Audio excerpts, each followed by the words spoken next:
आज ही डाउनलोड करें और अपने पसंदीदा शोज का आनंद लें।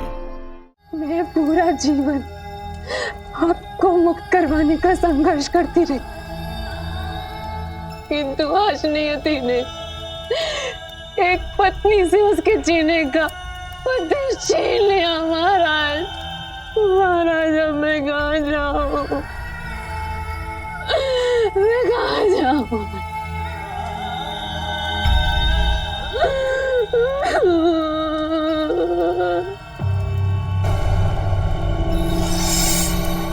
महारानी रोहिणी अब तक नहीं आई।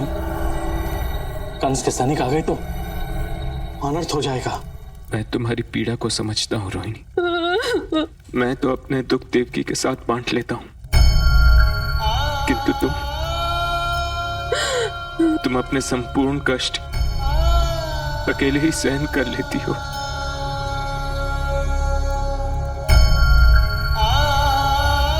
तुमसे विवाह तो कर लिया मैंने, किंतु एक पति के धर्म का पालन नहीं कर पाया।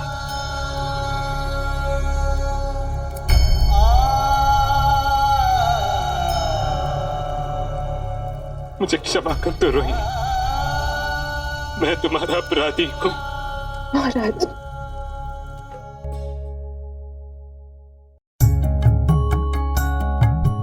राधा,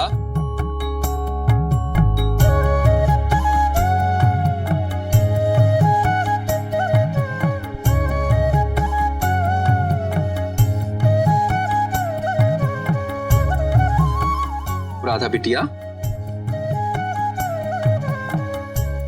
क्या हुआ हमारी राधा बिटिया को? आप इस प्रकार यहाँ पर चुपचाप क्यों खड़े हो? हम समझ गए, हमारी राधा बिटिया को बरसाना की याद आ रही है ना? किंतु आप बिल्कुल चिंता मत करो। बाबा, हम राधा हैं। हमारे बाबा के पास 1 लाख दिया है। सब हमारी चिंता करते हैं, किंतु हम किसी की चिंता नहीं करते। ये तो बहुत अच्छी बात है, किंतु हमें ये तो बताओ, आप ऐसे यहाँ पर चुपचाप क्यों खड़े थे? ओहो बाबा, क्योंकि हम कुछ सोच रहे हैं। वही तो हम आपसे पूछ रहे हैं कि हमारी बिटिया क्या सोच रही थी। ये हम आपको क्यों बताएं? यदि आप मुझे ये बात बताओगे कि आप क्या सोच रहे हो, तो हो सकता है हम आपकी कुछ सहायता कर दें। बाबा, हम राधा हैं। अरे, हम जो करते हैं स्वयं करते हैं, और हमने सोच लिया है कि हमें क्या करना है। अरे राधा, राधा, अब ऐसा क्या सोच लिया हमारी राधा बिटिया ने जो अपने पापा को भी नहीं बता सकती? कहती है हम राधा हैं, हम कान्हा को क्षमा तो नहीं करेंगे, किंतु कान्हा को हमसे क्षमा मांगनी होगी। पता नहीं हमारी राधा बिटिया के मन में क्या है। कान्हा, कान्हा है हमारे मन में। कान्हा, राधा, कभी कभी तो ऐसा लगता है कि मानो ये दोनों साक्षात नारायण और माता लक्ष्मी के अवतार हों।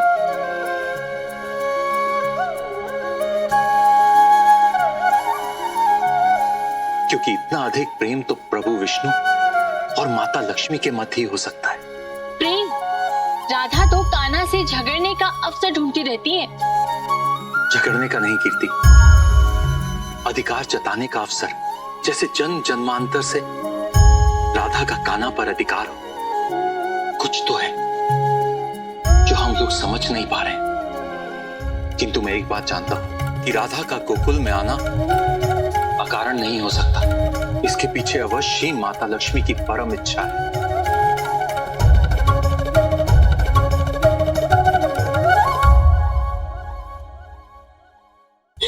आप क्या कह रहे हैं महाराज? अपराधी आप नहीं है महाराज, अपराधी वो कंस है, जिसके अधर्म और अत्याचारों से कितनी माएं अपने संतानों से, कितनी पत्नियां अपने पतियों से दूर हो गई। महाराज, मुझे गर्व है अपने पति पे, जो कंस के विरुद्ध धर्म युद्ध लड़ रहे हैं।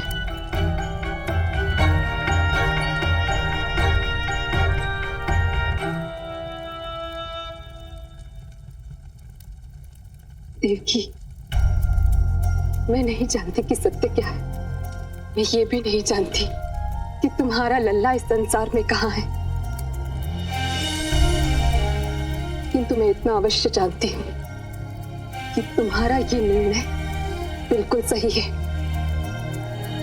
एक माँ की ममता के साथ हुए अत्याचारों का प्रतिशोध लेने का तुम्हें पूर्ण अधिकार है। देवकी, तुम ही नहीं बल्कि पूरा संसार उस घड़ी की प्रतीक्षा कर रहा है जब तुम्हारा पुत्र उस पापी अधर्मी कंस का अंत करेगा और तुम्हें यहां से मुक्त करवा कर ले जाएगा।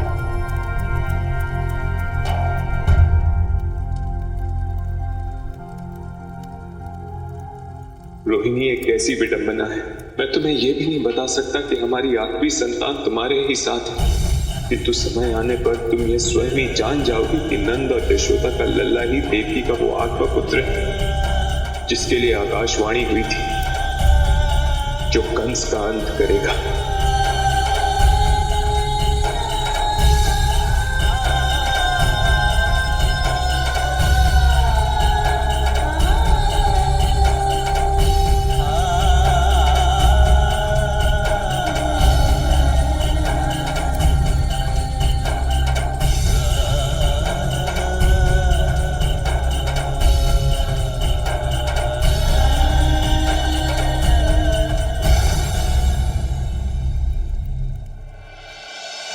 नारायण नारायण।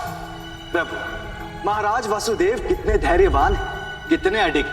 ऐसी भावुक परिस्थिति में किसी भी मनुष्य का आत्मबल टूट जाए, किंतु जिस प्रकार से महाराज वासुदेव अपनी 8वीं संतान का सत्य अपने तक सीमित रखा है, उसे देखकर यही ज्ञात होता है कि यह केवल मेरे प्रभु का बड़ा साधक ही कर सकता है। आपने सत्य कहा देव ऋषि।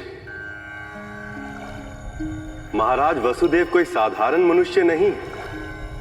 अपने प्रथम जन्म में वह प्रजापति सुतपा थे और माता देवकी उनकी पतिव्रता पत्नी पृश्री थी, और तब दोनों ने मुझे अपने पुत्र के रूप में प्राप्त करने के लिए मनवंतर तक तप किया था। नारायण नारायण। तो प्रभु, क्या यही कारण है कि आपने महाराज वसुदेव को और देवी देवकी को अपने माता पिता के रूप में चुना? जी देव ऋषि, किंतु ये प्रथम बार नहीं है जब महाराज वसुदेव और माता देवकी मेरे माता पिता बने। प्रथम बार जब मैं प्रजापति सुतपा और देवी पृश्री का पुत्र बना था, तब इस संसार में मैं पृश्री गर्भ के नाम से विख्यात था।